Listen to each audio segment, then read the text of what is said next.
ఏదైనా పోటీలో గెలిచినప్పుడు లేదా చేస్తున్న ఉద్యోగంలో ప్రమోషన్ పొందినప్పుడు కలిగే అనుభూతి ఎలా ఉంటుందో తెలుసా? మనసు ఉప్పొంగిపోతుంది. ఆ ఉప్పొంగే అనుభూతికి డోపమైన్ కారణం. డోపమైన్ అనేది మెదడులో ఉత్పత్తి అయ్యే న్యూరో ట్రాన్స్మిటర్. ఇది మెదడులోని నాడీ కణాలు, శరీరంలోని ఇతర అవయవాలను కనెక్ట్ చేయడంతో పాటు రసాయన చర్యలకు కారణమవుతుంది. డోపమైన్ ద్వారా విడుదలయ్యే హార్మోన్ ఆనందం, ఉత్సాహం తదితర భావోద్వేగాలు కలిగేలా చేస్తుంది.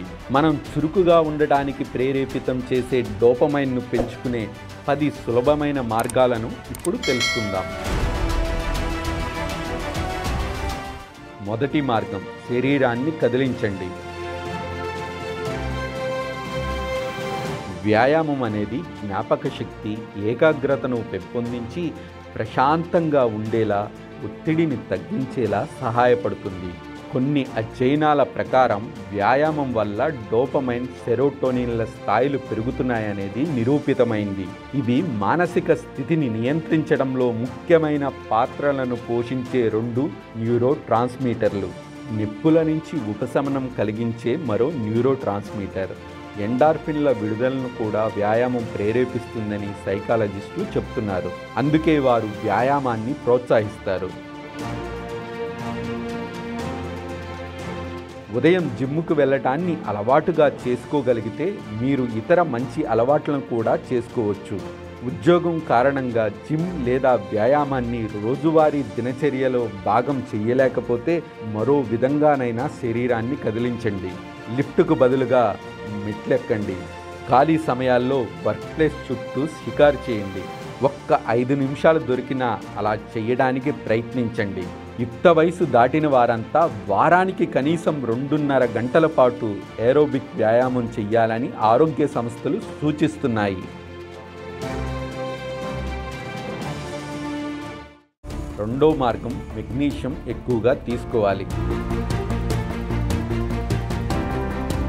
మన ఆహారంలో తగినంత మెగ్నీషియం తీసుకోవటం ఆరోగ్యంగా ఉండటానికి ముఖ్యం. పరిశోధనల ప్రకారం మెగ్నీషియం డోపమైన్ స్థాయిలను పెంచుతుంది. ఇది శరీరంలో 300 కంటే ఎక్కువ జీవక్రియలను ఉత్సాహపరుస్తుంది. అలాగే సరైన న్యూరో ట్రాన్స్మిటర్ క్రియాశీలతకు మెగ్నీషియం అనేది చాలా అవసరం. మెగ్నీషియం లోపం వల్ల డోపమైన్ స్థాయి తగ్గి నిరాశావాదం వైపు తీసుకెళ్తుందనే ఆధారాలు కూడా ఉన్నాయి. మెగ్నీషియం లోపం కూడా కండరాల బలహీనతకు కారణమవుతుంది. దురదృష్టవశాత్తు చాలామందికి వారు తినే ఆహారంలో తగినంత మెగ్నీషియం లభించదు. ప్రాసెస్ చేసిన ఆహారాలు ఎక్కువగా తింటే శరీరంలో మెగ్నీషియం లోపించే అవకాశం ఉంటుంది. బచ్చలి కూర, గుమ్మడి గింజలు, బాదం, డ్రై బీన్స్, తృణధాన్యాలు, గోధుమలు, బీన్స్ వంటి మెగ్నీషియం అధికంగా ఉండే ఆహారాలు తినండి. మూడో మార్గం, ప్రకృతిని ఆస్వాదించండి, సూర్యరశ్మిని పొందండి. డోపమైన్ని పెంచడంలో సూర్యరశ్మి ఏదైనా సానుకూల ప్రభావం చూపిస్తుందా అనేది తెలుసుకోవడానికి ఓ పరిశోధన జరిగింది. 68 మంది ఆరోగ్యవంతులపై నిర్వహించిన ఈ పరిశోధన ప్రకారం సూర్యరశ్మి తగిలిన వారిలో డోపమైన్ స్థాయిలు పెరిగినట్లు తేలింది. కంప్యూటర్పై పనిచేసేవారు కాసేపు విశ్రాంతి తీసుకోవటం మంచిది. రోజంతా స్క్రీన్ వైపు చూసే బదులు కాసేపు బయటకు వెళ్ళి స్వచ్ఛమైన గాలి, ప్రకృతి దృశ్యాలను ఆస్వాదించండి. సీజనల్ ఎఫెక్టివ్ డిజార్డర్ అనేది శరీరంపై అవసరమైన కాంతి సోకకపోవటం వల్ల కలిగే అనారోగ్యం. దీంతో బాధపడే వ్యక్తులు చలికాలంలో పగటి వెలుతురు తక్కువగా ఉన్నప్పుడు నిరాశకు గురవుతుంటారు. లైట్ థెరపీ చాలా సందర్భాల్లో డిప్రెషన్ లక్షణాలను తగ్గించడంలో సహాయపడుతుంది. సూర్యరశ్మి మన శరీరాలపై సానుకూల ప్రభావాన్ని చూపుతుంది. ఇది విటమిన్ డిని ఉత్పత్తి చేస్తుంది. ఇది ఆరోగ్యానికి చాలా ముఖ్యమైనది. కనుక ప్రతి ఒక్కరూ కనీసం 30 నిమిషాలు ఎండలో గడపాలని వైద్యులు సూచిస్తున్నారు.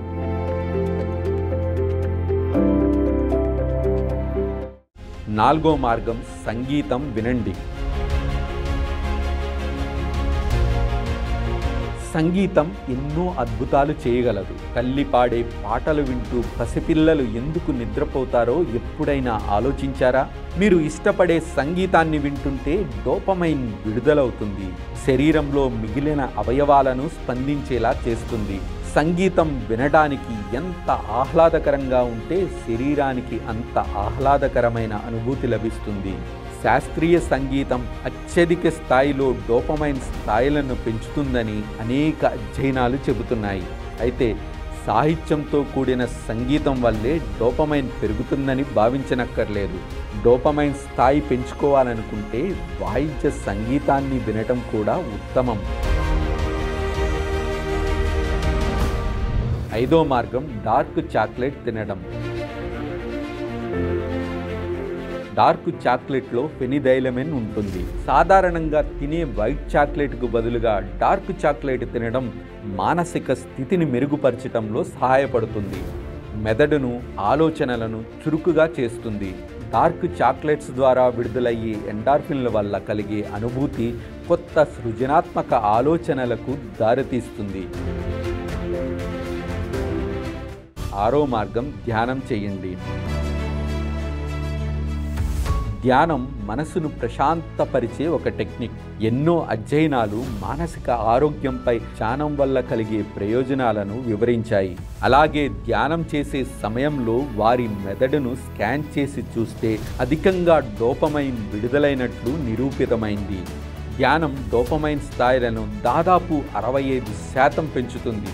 అంతేకాకుండా 50% వరకు ఆందోళన తగ్గిస్తుందని శాస్త్రీయంగా కూడా నిరూపించబడింది. ఏకాగ్రతతో ధ్యానం చేస్తున్నప్పుడు మనసు, దృష్టి కేంద్రీకరించబడతాయి. ఏకాగ్రత కలగడానికి ముందు వేరొక దాని గురించి ఆలోచిస్తున్నట్లు గుర్తించలేకపోవచ్చు. మనసు ధ్యానం నుంచి మరలిపోతున్నా, ఏకాగ్రత సడలిన దానిని తిరిగి ధ్యానం వైపుకు తీసుకురండి. అలా చేయడం ద్వారా ఇతర నైపుణ్యాలు మీకు అలవడినట్లే. మీ అభ్యాసం పరిపూర్ణమవుతుంది. 7వ మార్గం మంచి నిద్ర అలవాట్లు. మంచి నిద్ర అలవాట్లు కలిగి ఉండటం డోపమైన్ స్థాయిల మధ్య బలమైన సంబంధం ఉంది. తగినంత నిద్ర లేకపోతే అది మానసిక స్థితి, ఉత్పాదకతలపై చెడు ప్రభావాన్ని చూపుతుందని మీకు కూడా తెలుసు. సరిగా నిద్ర లేకపోవటం వల్ల లేవగానే అలసటగా ఉన్నట్లు అనిపిస్తుంది. మరోవైపు తగినంత నాణ్యమైన నిద్ర పొందటం వల్ల శరీరంలో డోపమైన్ ఉత్పత్తి పెరుగుతుంది. తద్వారా రోజు మొత్తంలో ఎదురయ్యే సవాళ్లను స్వీకరించడానికి మీకు కావలసిన ఉత్సాహాన్ని ఇస్తుంది. అందువల్ల ఆరోగ్యకరమైన నిద్ర అలవాట్లను అభివృద్ధి చేసుకోవటం చాలా అవసరం. పడక గదిలో చీకటిగా ఉండేలా, నిశ్శబ్ద వాతావరణం ఉండేలా చూసుకోవాలి.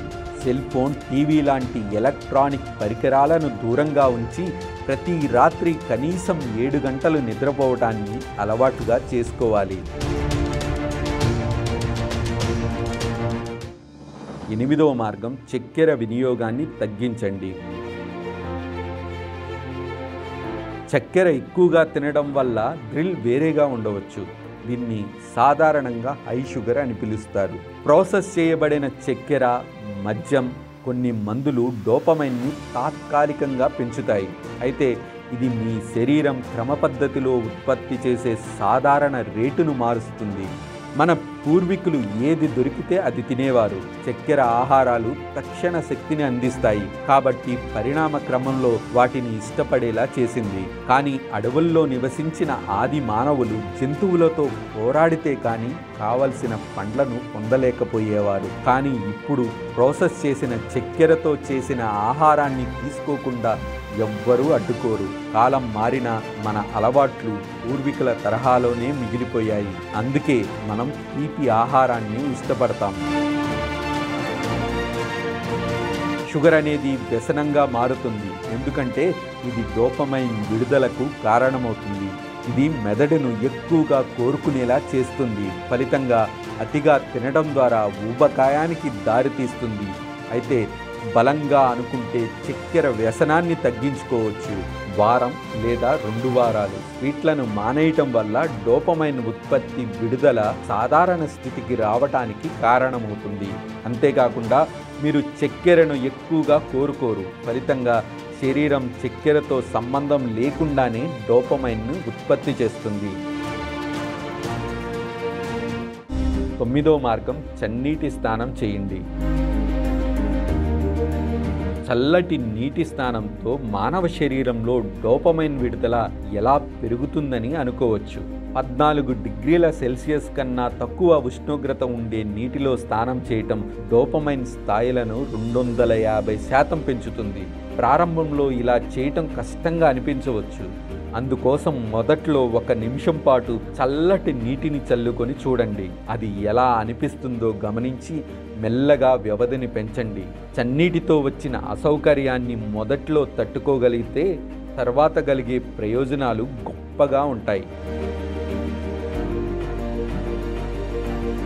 10వ మార్గం ఆహారంలో ప్రోటీన్లు, ప్రోబయాటిక్స్ చేర్చండి. డోపమైన్ని పెంచడంలో ఆహారపు అలవాట్లు కీలక పాత్ర పోషిస్తాయి.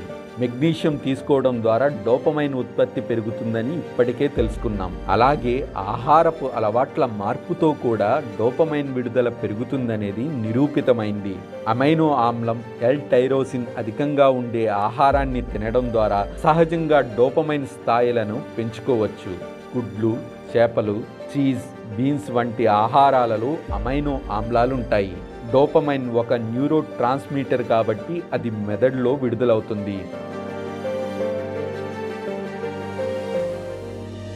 ప్రోబయాటిక్ డోపమైన్ స్థాయిలను ప్రభావితం చేస్తాయి. ప్రోబయాటిక్ సహజంగా తయారయ్యే పెరుగు, కెఫిర్ వంటి ఆహారాలలో లభిస్తాయి. అనేక కంపెనీలు వాటిని ఆహార పదార్థాలుగా విక్రయిస్తాయి. ప్రోబయాటిక్ పదార్థాలు ఆరోగ్యానికి మేలు చేస్తాయి. రోగ నిరోధక వ్యవస్థ ఆరోగ్యంగా కొనసాగడానికి, జీర్ణక్రియ సజావుగా జరగడానికి సహాయపడతాయి.